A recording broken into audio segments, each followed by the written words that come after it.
자, 오늘 말씀의 제목은요, 실천 없는 성경 공부가 위험한 이유입니다. 여러분, 제가 한번 야고보서 1장 말씀을 가지고 여러분들에게 실천과 들음의 관계에 대해서 말씀드린 적이 있어요. 야고보서 1장 22절입니다.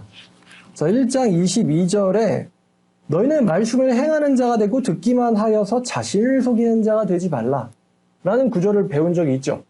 지난번에 이 야고보서 1장 22절 말씀을 우리가 배우면서 하나님 말씀을 듣기는 듣는데 실천을 하지 않으면 이게 자신을 속이는 행위다라고 야고보가 이야기를 했습니다. 자, 근데 이런 말씀뿐만 아니라 성경을 읽다 보면 더 무서운 말씀이 나옵니다. 로마서 2장을 보면 로마서 2장 3절입니다.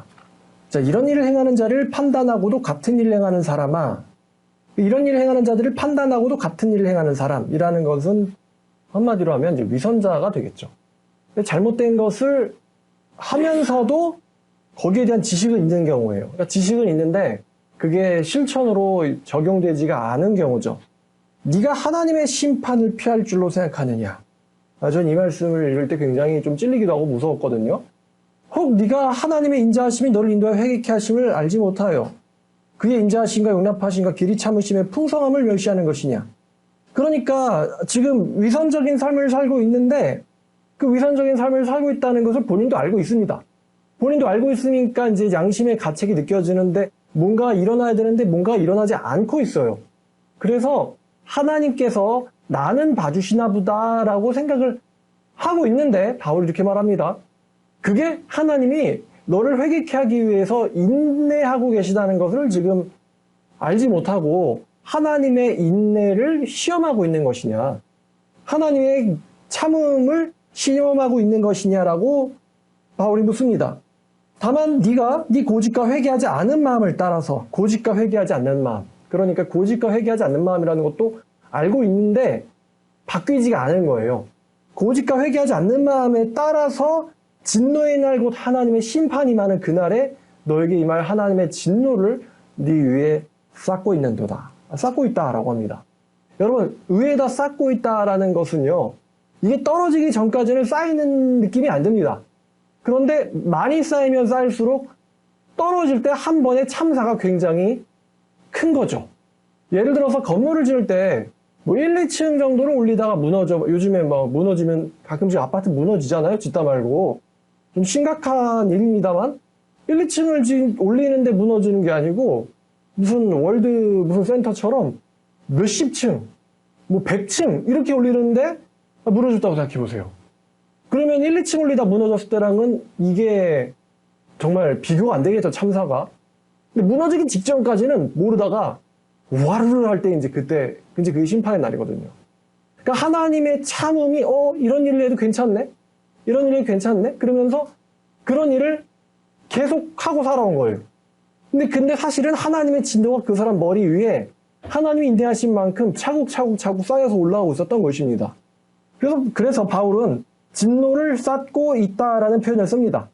진노를 쌓고 있다라는 표현은 당장 잘못되지는 않지만 하나님께서 죄값을 갚는 일을 이제 미루시다가 이제 하나님께서 벼르시다가 한참 뒤에 마치 사체에 폭리가 붙듯이 이게 무시무시하게 커져서 감당할 수 없게 된 상태에서 돌아오는 것이거든요.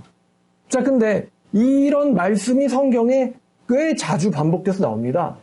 자, 오늘 본문이 히브리서 10장 26절입니다.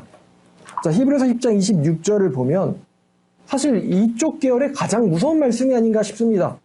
우리가 진리의 지식을 받은 뒤에 짐짓 죄를 범한 즉 다시는 속죄하는 제사가 없고 오직 무서운 마음으로 심판을 기다리는 것과 대적하는 자를 태울 맹렬한 불만이 있으리라. 모세의 법을 폐한 자도 두세 증인으로 말미암아 불쌍히 여김을 받지 못하고 죽었거든. 하물며 하나님의 아들을 짓밟고 자기를 거룩하게 한 언약의 피를 부정한 것으로 여기고 은혜의 성령을 욕되게 하는 자가 당연히 받을 형벌은 얼마나 더 무겁겠느냐 너희는 생각하라. 원수 갚는 것이 내게 있으니 내가 갚으리라 하시고 또다시 주께서 그의 백성을 심판하리라 말씀하신 것을 우리가 아노니 살아계신 하나님의 손에 빠져 들어가는 것이 무서울진저. 이런 말씀이 있죠. 보면 이제 26, 7절 우리가 진리의 지식을 받은 후에 짐짓죄를 범한 즉, 진리의 지식이 들어오고 나서, 진리의 지식을 받고 나서, 들어오고 나서, 배우고 나서, 알고 나서 또 거기에 해당하는 죄를 지으면은 더 이상 거기에는 속죄의 제사가 없다고 합니다. 다만 어떤 일이 일어나고 있냐면 27절에 보니까 오직 무서운 마음으로 심판을 기다리는 것과 대적하는 자를 태울 맹렬한 불만 있을 것이다. 이 맹렬한 불은 살아생전의 심판을 의미하면서도 사실은 이 불이 가지는 이미지상 지옥 형벌, 불지옥을 연상시킵니다. 불지옥의 심판.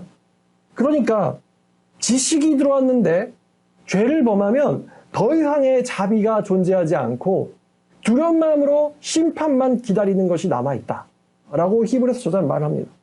더 이상의 하나님의 자비가 남아있지 않다. 여러분, 우리가 하나님의 말씀을 들으면 혹은 진리의 지식이 들어오면 아마 모든 사람, 대부분의 사람들이 그렇겠지만 양심의 가책을 느낄 겁니다. 저도 그렇고요.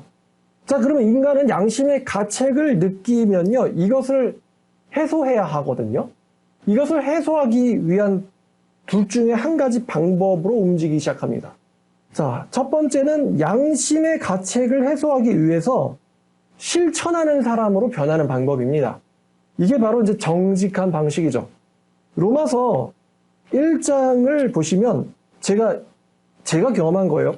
1장 16절을 읽는데 제가 전도하지 않던 때입니다. 1장 16절을 읽는데 내가 복음을 부끄러워하지 아니하노니 이 복음은 모든 믿는 자에게 구원을 주시는 하나님의 능력이 됨이라.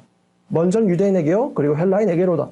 여기서 제가 이 말씀을 보고는 제가 뭐 그때 누가 저한테 전도해야 된다, 전도해라 라든가 뭐 움직여야지 이런 말을 어느 누구도 저한테 해주지 않고 저 혼자서 도서관에서 성경을 읽던 때였어요.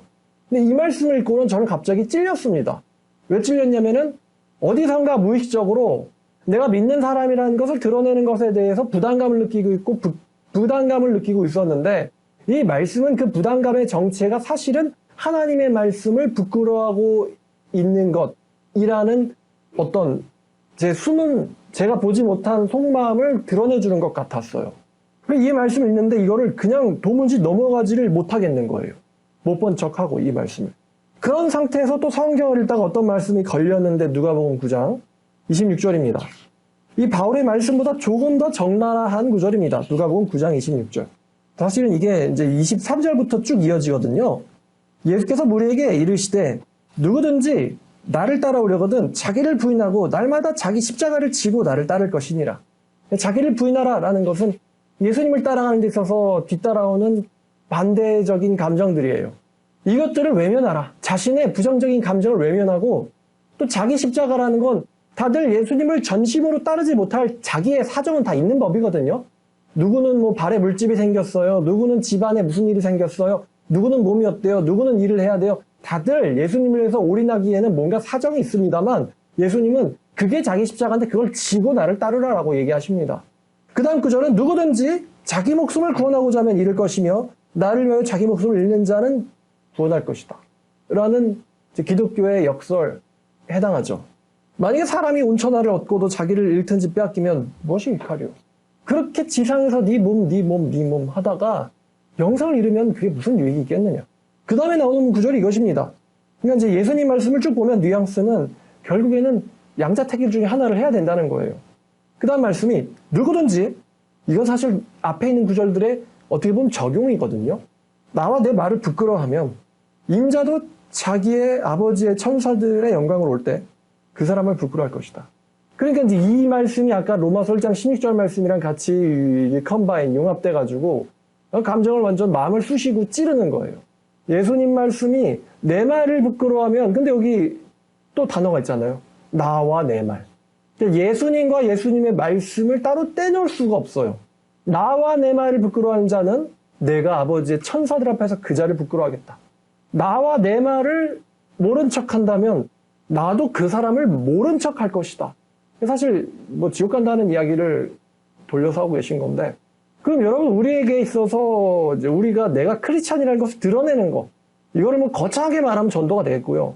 사소하게는 뭐 집안에서 가족들 사이에서 친척들을 만났을 때, 친구를 만났을 때, 뭐 아니면은 길에서 모르는 사람을 만났을 때 내가 크리스찬이라는 걸 드러내는 것을 우리가 왜 어려워하냐면은 바울의 말을 가져오면 부끄러워하기 때문인데, 예수님 말씀을 가져오면 그게 이제 모른 척하고 있는 거거든요.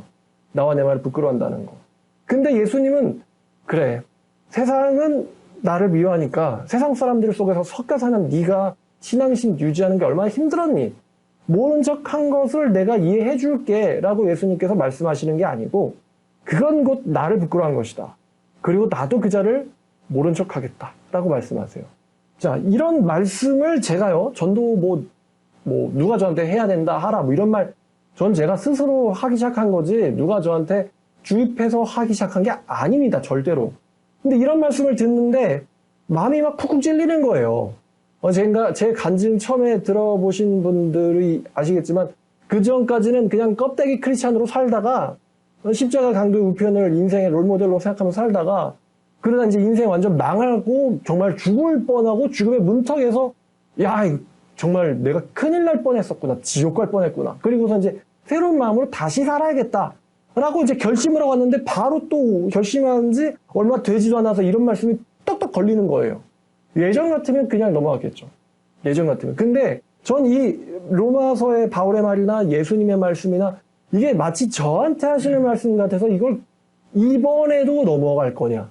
이번에도 넘어간다면 너는 남자들 되게 자존심 상해하는 거 있잖아요. 넌 구제불능이야. 남자들 자존심 상하거든요, 이거. 그래서 이제 둘 중에 한 가지 방법이 나오죠. 도망갈 것인가, 실천할 것인가. 이번에도 도망간다면 아마 동양 사람들의 그 문화권에서는 여기서 뭐 계집애처럼 군다면 뭐 이렇게 표현할 수 있겠지만요. 근데 이 말씀은 계집애처럼 군다. 여자에게는 해당 사항이 없는 말씀이 아닙니다. 이 말씀. 말씀 앞에서 여자 남자 할 거 없잖아요. 사실은 또 여자가 더 용감하지 않습니까? 여자가? 어쩔 때는요. 자, 이렇게 내가 실천하는 방식으로 양심의 불편함을 제거하는 방법이 있고요. 두 번째 방법은요. 양심의 소리에 면역되는 방법입니다. 양심에 찔리는 것을 면역시키는 거죠. 이렇게 면역되는 과정이 있습니다. 알기는 해요. 처음에는 말씀을 들을 때 실천하려고 했었어요. 실천하려고 했었다. 이 감정을 여러분 언제 느끼죠? 방학이 시작하고 나면. 이번 방학 때는 숙제 먼저 끝난 다음에 가슴 후련하게 놀아야지. 라고 계획은 그럴듯하게 세우는데 매번 방학 끝나기 한 3일 전에 방학 숙제가 뭐였더라 하면서 과목별로 난리가 나지 않습니까? 그러면서 이제 자신의 모습에 현타를 느끼고 다음번 방학 때는 건전하게 살아야지. 매번 시험 칠 때 벼락쳐서 겨우 턱걸이를 넘으면서 이건 아니지 인간으로서. 다음번에는 시험 끝나고 나면 그때부터 공부 시작을 해야겠다. 라고 우리가 매년 2번, 3번 이상씩은 양심의 가책을 느껴옵니다. 그러다가 이제 재수 시작할 때쯤 되면 이제 인생은 원래 그런 거야. 그 현역 때 느끼던 양심의 가책은 너무 이제 순수했던 때의 이야기가 돼버리죠. 자, 처음에는 실천을 하려고 했었어요. 이런 사람들도. 근데 이게 미뤄지고 또 죄악에 또 자신의 게으름에 실천할 타이밍을 자꾸만 놓치다 보니까요. 결국엔 자기 내면의 양심의 소리로부터 자기가 귀를 막기 시작하고요. 아, 듣기 싫어. 그리고 아마도 아까 로마서에서 얘기한 것처럼 외면했지만 별일이 별로 없었거든. 그래서 외면하기 시작하고 궁극적으로는 진리 말씀 자체의 면역이 일어나죠. 사람이 성장을 하면 죄의 유혹의 면역이 돼야 되는데 죄의 유혹의 면역이 되는 게 아니라 진리의 말씀의 면역이 돼버립니다. 의학에서도 병균의 면역이 돼야 되는데 병균이 아니라 약의 면역이 돼버리면은 그러면 고치기가 참 어렵죠. 점점 센 약으로 바꾸긴 해야 되는데 무한히 센 약은 있을 수 없거든요. 진리를 들어도 이제 가슴이 미지근한 상태가 됩니다. 처음엔 뭔가 이제 움찔. 옛날에는 그런 말씀 들었을 때는 소리도 지르고 눈물도 났었어요. 근데 이제는 움찔을 하다가 나중에 나의 미동도 없는 상태가 돼버리죠. 근데 사실 이게요. 엄청나게 위험한 상태라는 것을 여러분도 아실 겁니다. 제가 왜 그때 이번에도 넘어간다면 너는 루저야 라고 생각을 왜 했겠어요? 이번에도 물론 넘어갈 수는 있었어요. 그런데 이게 이번에 넘어가면 한 번, 두 번 되고 두 번, 세 번 되고 그러다 결국에 제가 경험할 뻔했던 것처럼 죽음 문턱까지 또 가거든요. 근데 그때 용서가 있을지 그때는 용서가 없을지 어떻게 합니까, 여러분? 이번에 분명 내가 넘어간다고 해도 아무 일도 일어나진 않겠지만 이번에는 넘어가면 안 된다. 넘어가기 시작하면은 한 번이 두 번 되고 두 번이 죽을 때까지 연장돼서 무서운 상태로 들어간다. 그래서 제가 용기를 낸 거예요, 그때. 어느 누가 시키지도 않았을 때. 제 자신의 양심으로부터 떳떳하기 위해서 진리의 말씀에 면역이 되어 있는 상태. 우린 이런 사람들을 성경에서 굉장히 많이 봅니다. 진리의 말씀에 면역이 되는 상태.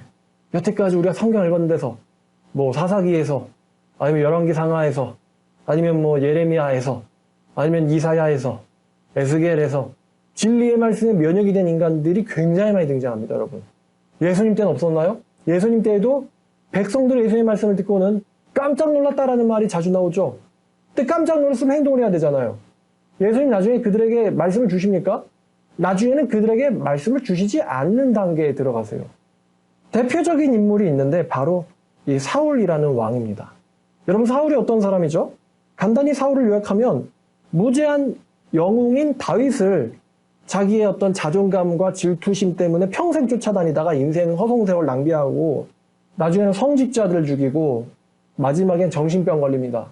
마지막엔 공황장애, 우울증, 정신병에 시달리다가 전쟁 나가서 패배하고 자살로 죽은 사람이 사울왕입니다. 근데 사울왕이 처음부터 성직자 죽이고 이런 사람은 아니었어요, 사울왕이. 처음에는 이 사람이 하나님의 말씀의 경고를 받았고 그때는 꽤 진지하게 응했습니다. 자, 사무엘상 15장입니다. 자, 15장을 보시면 20절부터 25절까지 사무엘상입니다. 자, 사울이 사무엘에게 이르되 나는 실로 여호와의 목소리를 청종하여 여호와께서 보내신 길로 가서 아말렉 왕 아각을 끌어왔고 아말렉 사람들을 진멸하였으나 다만 백성이 그 마땅히 멸할 것 중에 가장 좋은 것으로 길갈에서 당신의 하나님 여호와께 제사하려고 양과 소를 끌어왔나이다 하는지라. 이거 거짓말이죠. 사무엘이 이르되 여호와께서 번제와 다른 제사를 그의 목소리를 청종하는 것을 좋아하심같이 좋아하시겠나이까. 순종이 제사보다 낫고 듣는 것이 순양의 기름보다 나으니 이는 거역하는 것은 점치는 죄와 같고 완고한 것은 우상 숭배와 같음이라. 왕이 여호와의 말씀을 버렸으므로 여호와께서도 왕을 버려 왕이 되지 못하게 하셨나이다 하니. 그러니까 왜 이 사람이 처음에 거짓말을 했느냐? 양심에 찔리니까 거짓말을 한 거예요. 양심에 찔리니까 거짓말을 했는데 사무엘이요, 그 거짓말을 아예 드러내버리죠. 드러내니까 이제 사울이 24절을 보니까 사울이 사무엘에게 이르되 내가 범죄하였나이다. 내가 여호와의 명령과 당신의 말씀을 어긴 것은 내가 백성들을 두려워하였기 때문이고 그들의 말을 청종하였기 때문입니다. 청하오니 지금 내 죄를 사해 주시고 나와 함께 돌아가서 나로 하여금 여호와께 경배하게 해주세요. 여기서 죄송하다, 내가 이랬다라고 사죄를 합니다만 이 다음에는 어땠을까요? 이 다음에는 자, 변했을까? 19장을 보면 19장 4절부터 6절까지요. 자, 요나단이 그의 아버지 사울에게 다윗을 칭찬하여 이르되 원컨대 왕은 신하 다윗에게 범죄하지 마옵소서. 그는 왕에게 득죄하지 않았고 그가 왕께 행한 일은 심히 선합니다. 그가 자기 생명을 아끼지 않아 블레셋 사람을 죽였고 여호와께서는 온 이스라엘을 위하여 큰 구원을 이루셨으므로 왕이 이를 보고 기뻐하셨거늘 어찌 까닭 없이 다윗을 죽여 무지한 피를 흘려 범죄하려 하시나이까. 사울이 지금 안 변했어요. 그래가지고 죽이려고 한 그 계획을 아들한테 들킵니다. 그러니까 아들이 이렇게 왕에게 직고를 해요. 그러니 사울이 요나단의 말을 듣고 맹세하되 여호와께 살아계심을 두고 내가 맹세하거니와 그가 죽임을 당하지 아니하리라. 지금 두 번째 죄죠. 자, 근데 바로 10절을 보니까 사울이 단창으로 다윗을 벽에 박으려 했으나, 그죠? 이 세 번째입니다. 자, 그 다음에 20장 가보죠. 20장 30절입니다. 자, 20장 30절. 사울이 요나단에게 화를 내며 그에게 이르되 이 패악무동한 계집의 소생아, 네가 이세 아들을 택한 것이 네 수치와 어미의 벌거벗은 수치됨을 내가 어찌 알지 못하랴. 이세 아들이 땅에 사는 동안은 너와 네 나라가 든든히 서지 못하리라. 그런즉 이제 사람을 보내어 그를 내게로 끌어오라. 그는 죽어야 할지 아니라 한지라. 지금 또 네 번째 요나단이 말리니까 사울 왕이 이제 욕설을 하기 시작해요. 요나단이 그의 아버지 사울에게 대답하여 이르되 그가 죽을 일이 무엇이나이까? 무엇을 행하였나이까? 그러자 사울이 요나단에게 단창을 던져 죽이려 한지라. 요나단이 그의 아버지가 다윗을 죽이기로 결심한 줄 알고 심히 노하여 식탁에서 떠났고 그 달의 둘째 날에 먹지 아니하였으니 이는 그의 아버지가 다윗을 욕되게 하였으므로 다윗을 위하여 슬픔이었더라. 자기 아들에게 욕설을 하고요. 아들이 그래도 만류하니까 이제는 창을 던져서 아들을 죽이려고 하죠. 망령 들었죠, 이제. 자, 그 다음에 이제 22장입니다. 22장 14절. 자, 아히멜렉이 왕에게 대답하여 이르되 왕의 모든 신하 중에 다윗처럼 충실한 자가 누구인지요? 그는 왕의 사위도 되고 왕의 호위대장도 되고 왕실에서 존귀한 자가 아니니까. 내가 그를 위하여 하나님께 물은 것이 오늘이 처음이나이까? 결단코 아니니이다. 원하건대 왕은 종과 종아비의 온 집에 아무것도 돌리지 마옵소서. 왕의 종은 이 모든 크고 작은 일에 관하여 아는 것이 없나이다 하니라. 왕이 이르되 아히멜렉아 네가 반드시 죽을 것이요 너와 네 아비와 온 집도 그러하리라 하고 왕이 자기의 호위병에게 이르되 돌아가서 여호와의 제사장들을 죽이라. 그들도 다윗과 협력하였고 또 그들이 다윗이 도망한 것을 알고도 내게 알리지 아니했음이니라 하니 왕의 신하들이 손을 들어 여호와의 제사장들을 죽이기를 싫어한지라. 왕이 도액에게 이르되 너는 돌아가서 제사장들을 죽이라며 에돔 사람 도액이 돌아가서 제사장들을 쳐서 그날에 세마포 에봇 입은 자 85명을 죽였고 제사장들의 성읍 놋과 남녀와 아이들과 젖먹는 자들과 소와 나귀와 양을 칼로 쳤더라. 여기서 이제 자기의 부하들도 무서워하는 걸 보고서는 아예 이방인을 시켜가지고 성직자를 죽이게 하죠. 그 성직자도 만류를 하는데 듣지 않고 오히려 죽입니다. 아들도 죽이려고 했는데 그러면 이제 자기 피가 아닌 사람에게는 오죽하겠어요. 이 뒤로 사울은요, 광야에서도 수차례 여러 사람들을 통해서도 하나님의 경고를 받습니다만 사울왕은 끝끝내 결코 변하지 않습니다. 아마 사울왕의 마음 한켠에는요, 그래도 하나님은 살아계시니까, 그래도 나는 하나님에게 선택받은 왕이니까 라는 마음이 있었을 거예요. 있었던 것 같습니다. 자, 근데 이제 착각을 아주 크게 했었던 거죠. 자, 근데 사울에게 있어서 인생에 정말로 큰 위기가 닥칩니다. 자, 28장 4절입니다. 블레셋 사람들이 모여 수넴에 이르러 진을 치매 사울이 온 이스라엘을 모아 길보아에 진쳤더니 사울이 블레셋 사람들의 군대를 보고 두려워서 그의 마음이 크게 떨린지라. 사울이 여호와께 묻자오되 여호와께서 꿈으로도 우림으로도 선자로도 그에게 대답하지 아니하심으로. 사울에게 인생 절명의 위기가 닥쳤을 때 사울의 예상과는 다르게 하나님께서는 응답하지 않으셨습니다. 아직까지 사울은 그래도 어딘가에 희망이 있었어요. 이렇게까지 하면 응답은 해주시겠지. 그래서 나중에는 귀신 들린 사람까지 써서 하나님의 메시지를 들으려고 합니다. 근데 거기서 굉장히 충격적인 사실을 이 사람이 듣게 되는데 16절을 보면요. 강령술로 사무엘을 데리고 오는데요. 16절 보니까 사무엘이 이르되 여호와께서 어찌 너를 떠나 네 대적이 되셨거늘 네가 어찌하여 내게 묻느냐. 여호와께서 나를 통하여 말씀하신 대로 네게 행하사 나라를 네 손에서 떼어 네 이웃 다윗에게 주셨느니라.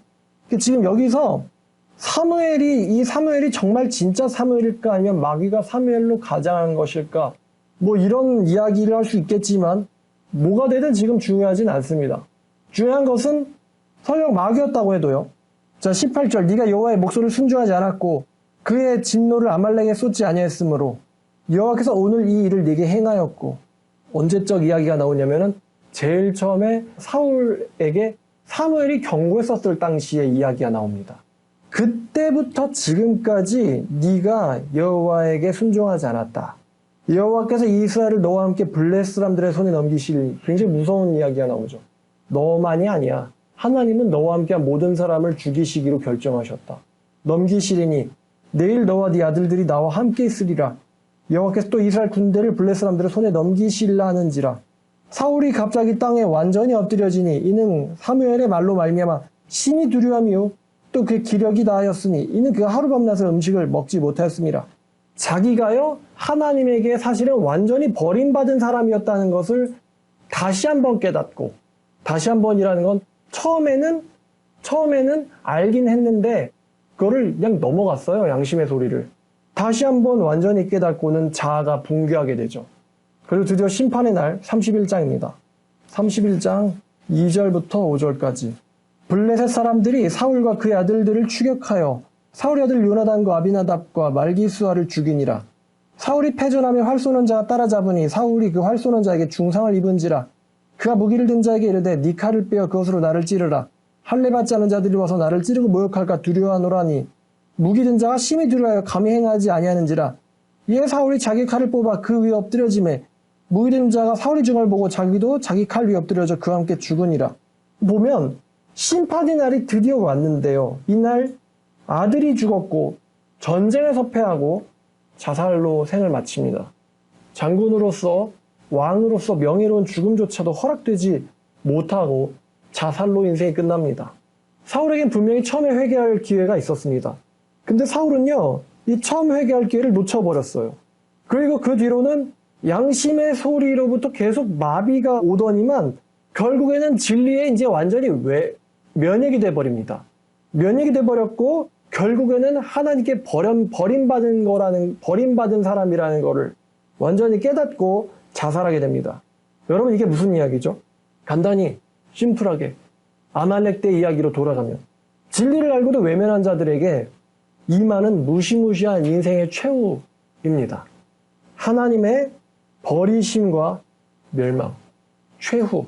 다시 히브리서로 돌아가서 히브리서 10장 26절. 자, 우리가 진리를 아는 지식을 받은 후에 짐짓죄를 범한 즉 다시 속죄하는 제사가 없고, 그러니까 말씀을 들을 때요, 누구에게나 마찬가지입니다만 양심의 경고가 올립니다. 양심의 경고를 무시한 대가가 무엇인가?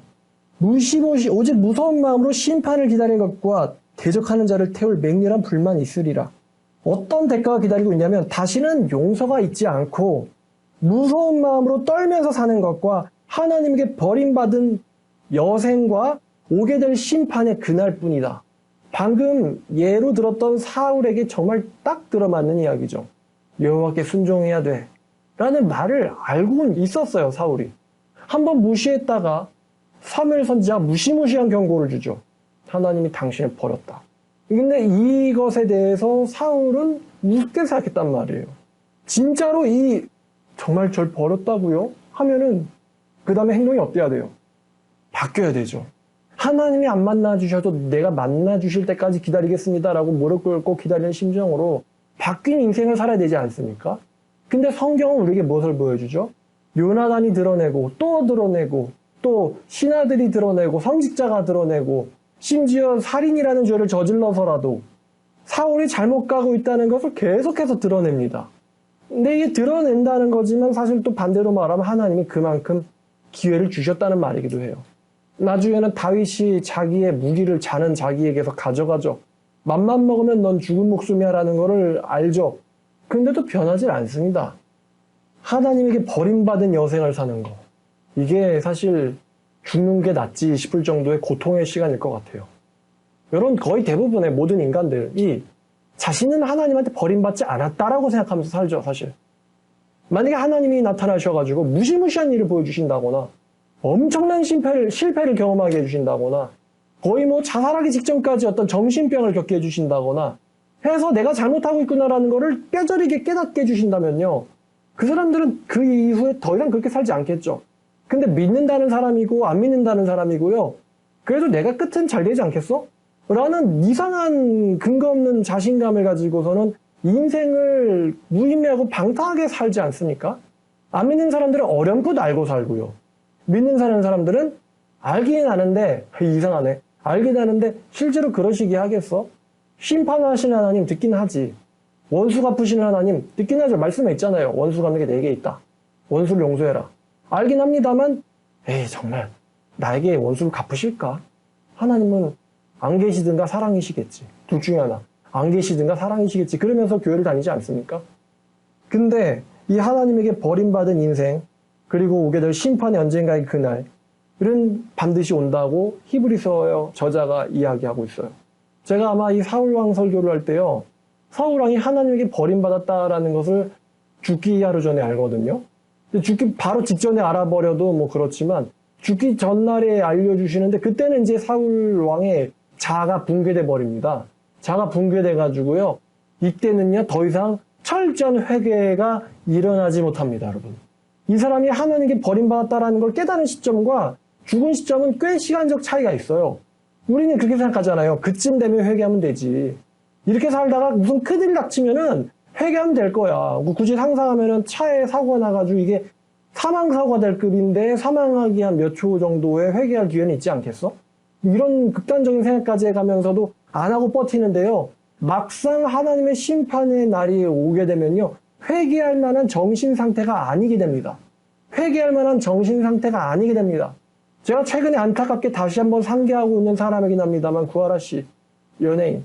성경을 펴놓고 마지막으로 본 책이 성경책. 성경 펴놓고 읽는데 자살로 끝나요. 여러분 이게 굉장히 어떻게 보면 무섭고 정말로 소름 끼치는 장면 아닌가요? 성경책 펴놓고 자살하는 거. 이게 무슨 뜻이죠, 이게? 성경책이 사람을 자살시키는 책이라고 이제 그 사진을 본 사람들은 오해할 수도 있겠죠. 법궤를 갖다 놓고도 죽는 거. 그래서 이 히브리서 저자는요, 하나님의 소나기에 그 사람들이 떨어지는 날이 온다라고 합니다. 자, 30절 보니까요. 자, 양심의 소리를 이제 29절 30절 보면은 양심의 소리를 무시한 게 뭘로 여겨지냐면요. 성령을 욕되게 하는 것으로 여겨집니다. 왜냐면 양심의 소리는 성령을 통해서 오는데 이 양심의 소리를 무시한 거는 성령을 욕되게 하는 것이고 이 성령을 욕되게 하는 자가 받을 형벌, 모세가 전해준 말씀도 아니라 성령께서 하시는 말씀을 무시한 자가 받게 될 형벌이 어떤 것인지 너희들은 생각해라. 30절 보니까 하나님이 그의 백성을 심판하리라. 그러니까 하나님이 나는 봐주겠지가 아니라 하나님이 누구 백성을 심판해요? 그의 백성을 심판하리라라고 말씀하셨고 31절 보니까 살아계신 하나님의 손에 떨어지는 것이 무서울진저라고 히브리서 저자는 말합니다. 양심의 소리를 자꾸 외면하면요. 그 사람의 인생은 결국에는 사울 꼴이 납니다. 우리는 사울뿐만 아니라 여로보암도 하나님이 말씀을 주셨어요. 나라를 주겠다고. 근데 이 사람이 하나님이 주셨는데 나중에 뭘 세웁니까? 금송아지 세워가지고 우상숭배로 백성들을 인도해버립니다. 그래서 어떻게 되죠? 여로보암에 대해서는요. 회개한 자도 안 나오고 아예 북이스라엘 전체에서 괜찮은 왕이 아예 등장하지 않습니다. 여로보암, 사울, 아합은 몰랐어요? 하나님을? 아합, 이세벨, 시드기야도 할 말 참 많은데 시드기야도 평생에 걸쳐서 아예 대선지자 예레미야랑 같은 동시대 같은 장소에서 살던 사람이잖아요. 시드기야도요. 예레미야가 좀 짧은 성경이니까 52장이나 됩니다. 그렇게 많이 경고를 받았는데 이 시드기야가 하나님 말씀 듣고도 개무시하다가 어떻게 됐어요? 사울이랑 똑같지. 자기 아들 죽임당하고 자기가 죽는 거. 감옥에 갇혀서 눈 뽑힌 상태에서 죽을 때까지 감옥에 갇혀 있었다고 했는데 눈 뽑히고 감옥 갇히면 회개하면 되지. 근데 아마 시드기야 회개 못했을걸요. 왜냐면 회개할 마음이 일어나지도 않을 뿐만 아니라 하나님이 회개하는 성령을 주시지도 않아요. 왜? 회개는 내가 하면 되지가 아닙니다. 회개는 내가 한번 해볼까 해서 일어나는 사건이 아니라 우리가 성경을 보면은 은혜와 강구의 성령이 주어져야 일어나는 일입니다. 근데 시드기야 감옥에서 정신병, 붕괴, 끝없는 슬픔, 후회만 하다가 죽었겠죠. 이렇게 성경에 회개할 기회조차 받지 못하고 처절하게 끔찍하게 멸망당한 사람들이 한두 명이 아닙니다. 성경에. 여러분 성경에 기록되어 있지 않습니다만 하나님을 버린 데마의 인생이 과연 곱게 살다가 잘 끝났을 것 같습니까? 성경 굳이 그런 사람 기록할 필요가 없어요. 하나님 버리고 잘 살다 잘 죽었대요. 이렇게 끝났을 리가 없습니다. 여러분 가룟 유다가 양심의 소리를 무시하고 살아서 곱게 인생이 끝났나요? 양심의 소리는 여러 번 울렸어요. 예수님이 대놓고 너라고 얘기하신 적도 있잖아요. 그때도 모른 척했어요. 우리 교회에 다니시다 나간 사람들이 꽤 있잖아요. 근데 제가 그분들한테 좀 죄송합니다. 제가 설교 시작 전에 제 설교 어땠어요? 라고 여쭤본 이유인데요. 왜냐면 제가 교만하려고 자랑하려고 말하는 게 아닙니다. 제가요, 성경 자체나 회개라고 하는 굉장히 중요한 구원을 얻기 위한 이 회개라는 주제에 대해서 웬만한 목사님들보다는 많이 그리고 깊이 가르칩니다. 근데 이제 나가버린 사람들은 회개에 대한 원리와 성경에 대한 지식은 머리로는 잘 배워놔요. 배워놨는데 나갔죠. 그래서 이 사람들이요, 회개에 대해서 머리로는 너무 잘 이해하고 있습니다. 성경에 대해서는 잘 알고 있어요. 근데 회개할 일이 우리 교회 나가서라도 닥칠 때 가슴이 먼저 반응하는 게 아니고 지식으로 이해한 하나님의 말씀이 먼저 생각나버려가지고요. 감정을 동반한 진정한 회개가 일어나질 못합니다. 이미 알던 이야기, 이로 끝나는 거죠.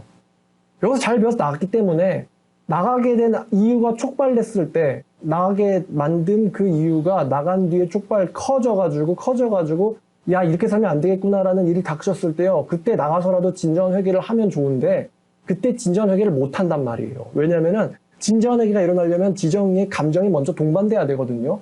내가 잘못했다고 오열하고 엎드려져야 되는데 오열하고 엎드려지기에는 사실은 너무 알고 있는 게 많아요. 머리가 먼저 반응을 해버립니다. 그게 지식이 들어갔는데 실천이 없는 그게 무서운 이유예요. 그러니까 회개가 안 일어나요. 차라리 제가 회개나 성경을 아주 얕게 가르치거나 아니면 다른 목사들이 그런 것처럼 회개나 그런 거에 대해서 성경을 안 가르쳤으면 다른 교회 가서 그런 주제를 다 했을 때 이런 말씀 처음이에요. 놀라워요. 새로워요. 깊어요. 하면서 뭔가 깨달음이라도 올 텐데 말씀사랑교회에서 말씀을 이미 잘 듣고 나가버려가지고요. 다른 얕은 물 들어가서는 회개가 안 일어나요. 무슨 말인지 여러분 이해되시죠? 그래서 제가 죄송하다는 거예요. 차라리 제가 성경을 진리를 안 가르쳤으면 다른 교회 가서 이런 말씀 처음이다라고 이제 바뀐 인생을 살았을 텐데 내가 바뀌어야만 하는 어떤 계기가 터지는데 그때 감정이만 동반된 진짜 변화가 일어나는 게 아니고 그냥 이미 들었던 말씀이 한번 쓱 스쳐 지나가는 수준으로 끝나버린단 말이에요. 근데 그렇게 나가신 분들의 또 특징이 뭐냐면요. 진정으로 실천은 안 하는 사람들이었다는 것입니다. 전도하는 분도 있긴 있었어요. 근데 진정으로 자발적인 실천 단계에 들어간 그런 사람들은 아니었다는 거죠. 다른 교회 가서도 저한테 인간이기 때문에 개인적으로 실망할 수도 있고 또 오해를 할 수도 있고 하지만 다른 교회 가서라도 아니면 교회 안 다니는 건 말이 안 되지만 다른 교회 가서라도 전도 열심히 한다. 성경 잘 가르친다. 그런 이야기가 들리면은 제가 질투하겠습니까? 그래 다른 데 가시면 잘하면 좋은 일이지. 제가 와서 빌어달래요. 용서해달래요. 열심히 그래도 그때 들은 말씀 도움됐다고 그냥 한마디 정도만 들으면 그래도 잘하시고 있어서 기분 좋구나. 이런 건데 근데 그런 소식은 안 들린단 말이죠. 하나같이. 만약에 진전 실천을 본인이 원하고 하고 있는 사람이라면요. 제가 이제 반대 입장에서 생각해서 저 같으면은 나갈 일이 없을 것 같아요. 왜? 자기가 하고 싶은 거랑 저 사람이 하자고 하는 거랑 같은데 왜 나가겠어요? 다른 교회도 정말 열심히 잘 가르치고 실천을 시켜서 지리상 아니면 거기가 좀 더 수준이 높아서 그래서 할 수도 있겠지만 근데 하자는 거를 잘 시키고 있는 자기가 하고 싶은 거를 잘 시키고 있는 곳을 왜 나갑니까 여러분? 어떤 개인적인 오해가 있든지 저한테 실망을 할 수는 있죠. 그런데 사람은 사람의 부족으로 그냥 치부해 두고 저 사람이 그래도 성경을 읽지 말자거나 성경을 비틀어 버리자거나 아니면 전도를 하지 말자거나 왜 이렇게 전도를 열심히 하냐 인생 어떻게 하려고 네 인생도 살아야지 그러면서 제가 사람을 미혹하고 그러진 않잖아요 여러분. 그러니까 저에 대한 실망은 제껴두고 열심히 더 성경 공부하고 더 가르치고 더 실천하는 거에 대해서 우리 교회가 도움이 되면 됐지 방해는 절대 안 될 텐데 근데 그게 본인에게 만족이 되었다면 나갈 일은 없다고 저는 생각하거든요. 사실은 자기가 하고 싶지 않았던 거니까 나가죠. 그럼 이제 제 이야기로 돌아와서 과연 그러면 저라는 사람은 전도 안 하고 사는 게 가능할까요? 여러분 어떻게 생각하세요? 정태주라는 사람이 전도 안 하고 그냥 완전히 크리스찬 티 안 내고 때려치고 사는 인생을 사는 게 가능할까? 여러분 어떻게 생각해요? 전 그런 생각 자주 하거든요. 가끔 해요 요즘에는요. 전도 그냥 다 때려치고 아무것도 안 하는 인생. 될까 그게? 예레미야 그랬잖아요. 나 하나님 말씀 안 말할 거라고. 당신이 나 속여먹어가지고 내가 얼마나 백성들한테 고난을 당하는지 이렇게 될 걸 처음부터 얘기해 주셨어야죠. 당신의 말씀 전하지 않겠습니다라고 결정을 했는데 그 다음에 어떻게 됐어요 예레미야가? 아는데 입 닫고 벙어리 흉내 내려니까 안에서 뭐가 불타요? 하나님의 말씀과 하나님의 마음이 불이 타요. 그래가지고 이게 솟구쳐가지고 사무쳐서 견딜 수가 없었대요. 나도 억울해 죽겠는데 신한테 속아서. 근데 정작 하나님 자신은 얼마나 답답하시고 억울하시고 이런 표현 좀 그런데 나도 불쌍한데 하나님은 얼마나 불쌍할까? 하나님이 이러자고 이스라엘 백성들 구원하셨나? 하나님이 이스라엘 백성들한테 이런 취급받자고 이 사람들 구원하신 걸까요? 아니잖아요? 근데 나도 억울한데 하나님은 얼마나 억울하시겠어요? 나는 몇 명한테 몇 번만 수치를 먹어도 분이 안 풀리는데 하나님은 몇 명한테 몇 번 정도가 아니라 지금 하나님이 지금 거의 1000년째를 참고 계시잖아요. 1000년째를. 시편 저자 얘기하는 것처럼 출애굽하는 그날부터 얼마나 하나님을 실망시켰습니까? 출애굽하는 그날부터 얼마나 하나님을 범민하게 했습니까? 사사시대 때 사사가 몇 명이에요? 하나님이 얼마나 실망을 했어요? 자, 그러면 이제 제가 또 제가 아닌 여러분들에게 질문을 드리겠습니다. 여러분들은 전도 안 하고 사는 게 가능할까요? 여러분들이 저에 대해서는 아마 안 되실 것 같은데요? 라고 말씀하셨어요. 그럼 여러분들은 전도 안 하고 사는 게 가능하실까요? 아마 여러분 중에 가능한 분도 있을 거고요. 불가능한 분도 있을 겁니다. 평소에 안 하던 분은요, 평생 안 하고도 사실 수는 있을 겁니다. 평소에 하던 사람도 평생 안 하게 되긴 합니다. 제가 아까 말한 게 껍데기 신앙이긴 하죠. 근데 자발적으로 진심에 사무쳐서 하시던 분들이 평생 모른 척하고 사는 건 아마 못할 겁니다, 그거는요. 아마 강남에 있는 사람들 이렇게 생각할 수 있겠죠. 저 목사가 아마 세상의 산의 진미와 쾌락을 몰라서 저런 소리 하는 걸 거야. 순진한 인간. 이렇게 생각할 수도 있어요. 근데 일단 저라는 캐릭터가 무의미한 인생을 살면서도 그런 가벼운 감정에 하하호호하면서 그럴 수 있는 캐릭터는 아닌 것 같거든요. 이제부터 3천억을 줄 테니까 전도하지 말고 평생 사세요. 그럼 3천억 꿀꺽하고는 양심의 소리에 평생 외면하고 사는 인생. 안 받고 말지. 어떤 제 지인이 이런 말 하더라고요. 저랑 지인이라는 게 원망스러울 때가 있다. 왜? 그랬더니 하는 말이 저 때문에 성경을 많이 알게 돼가지고 나쁜 점이 있다고 합니다. 뭔데? 그랬더니 행동을 안 하는데 맞는 말만 남들한테 많이 한대요, 자기가. 남들한테 욕을 먹는데요. 행동은 안 하는데 맞는 말만 먼저 해버리니까. 그게 저를 알게 된 단점이라고 합니다. 여러분, 그러면 그 사람이 지식만 늘고 행동하지 않은 게 제 탓인가요? 제 탓일까요? 여러분들이 성경 지식만 늘고 실천하지 않는다면 그게 제 탓인가요? 제가 여러분들에게 가르쳐만 드리고 행동하지는 말라라고 하던가요? 반대로 행동 좀 하라고 제발 부탁하지 않던가요? 그게 여러분들을 위한 거라고?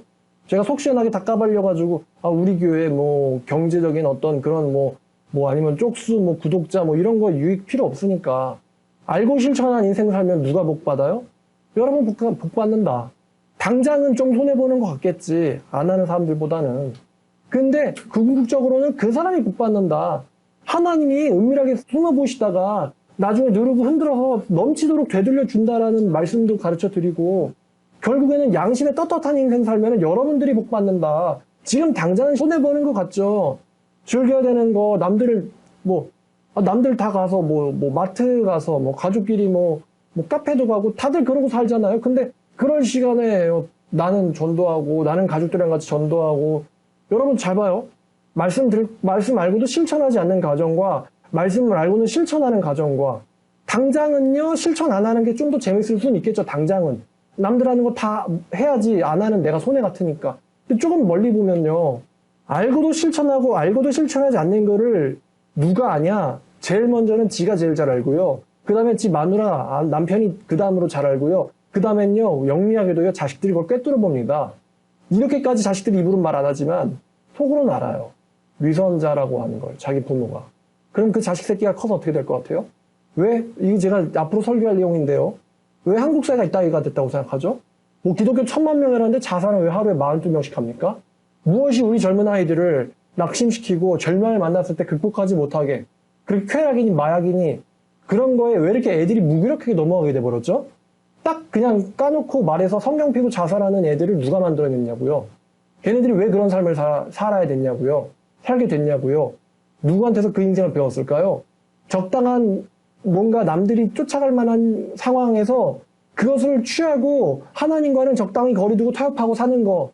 아무 인간들 만나서는 세상 사람들처럼 잘 먹고 잘 즐기고, 하나님 있기는 있는데 어디 구석탱이에 완전히 숨겨놔가지고 다른 사람들은 절대 쟤 기독교인이었어?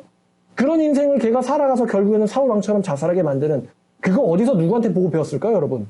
누구한테 배웠을 것 같아요? 뻔합니다. 부모입니다, 그거. 부모한테 보고 배운 거예요. 우리나라가 1970년대, 80년대 부흥하면서 그때 기복주의 들어왔거든요. 기복주의, 다시 말하면은 하나님이랑 쾌락이랑 돈이랑 적당히 타협하고 사는 인생들. 그리고 그 사람들이 낳은 자식들. 그 사람들이 낳은 자식들. 이 지금 현실의 자살률 1위가 된 거예요, 우리나라가. 신앙이라는 게 전혀 그 사람들을 지켜주는 방패 역할을 하지 못하게 되는 거. 애들이 다 보고 배웁니다, 애들이. 제가 5살인가 6살인가 7살인가 5, 6, 7 중에 하나예요. 아주 오래된 기억이죠. 어떤 기억이냐면요. 제가 그때 저희 아버지가 교회를 잘 안 오셨었어요.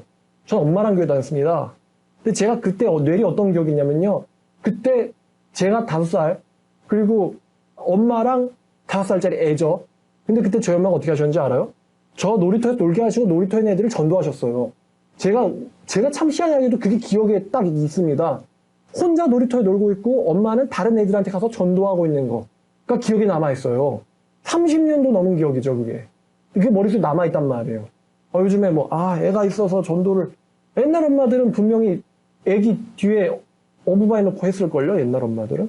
애들이 그럼 그걸 보고 배운 거예요. 우리 엄마 뭐해? 나랑 안 놀아주고. 근데 저는 그때 불평도 안 했지만, 엄마가 무서웠으니까. 전도했단 말이에요.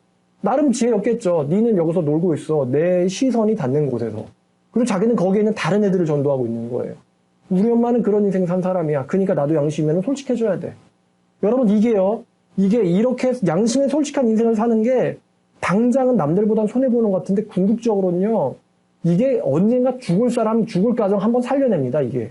방금 내가 양심에 타협하고 사는 거 별로 문제 안 되는 것 같은데요. 하나님 참으로 무시무시하신 분인 게 이게 당장 티가 안 나도 분명 언젠가는 사람 가정 하나 말아먹을 날이 옵니다. 사울에게 일어났던 것처럼 말이죠. 사울왕이 그때 선지자 사무엘의 말을 듣고는 정말 철저하게 회개했더라면은 이 심판의 그날이 사울에게 오지 않았을 것이고 이날에 사울의 아들들이 전부 다 도륙당하는 일도 없었을 겁니다. 제가 참 궁금한 게 있어요. 뭐냐면 하나님만 100% 철저하게 의지하고 하는 사람의 최후 말로 끝장 궁금해요.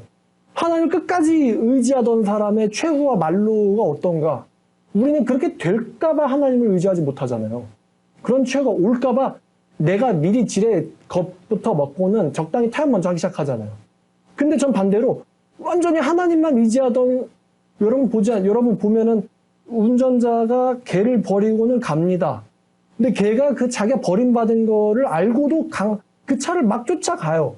그러면 그 차량 운전자가 걔가 막 차에 뛰어 올라가지고 자기 버리지 말아달라고 막 차문 유리 긁고 있는데 운전자 모르쇠 가버립니다.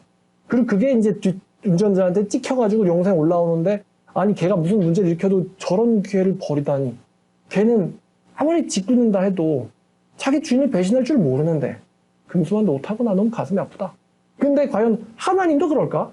하나님도 얘 좀 짓궂은데 버려야겠다. 여기 쫓아오는 거야 나를. 귀찮게 구네. 모른 척 안 들려 이러고서는 하나님도 그렇게 행동하실까요? 그러니까 하나님을 진짜 의지하는 사람이 어떻게 끝나는가 그게 좀 궁금한 거예요. 여러분 성경을 가르칠 때 굉장히 중요한 팁이 하나 있습니다. 그게 뭐냐면 성경을 가르쳤는데 여러분들이 지금 성경 교사가 되기 위한 훈련하고 계시잖아요. 성경을 가르쳤는데 이 사람이요. 실천을 2달 안에 하지 않잖아요. 짧으면 1달, 길게 보면 2달입니다. 한두 달 안에 실천하지 않으면요. 성경 공부 자체를 중단하는 것이 유익합니다. 그 사람에게. 왜냐면요. 두 번째 성경 공부는요. 불가능합니다. 다 알아버려가지고 은혜가 안 돼요. 다 알아버려가지고. 두 번째는요.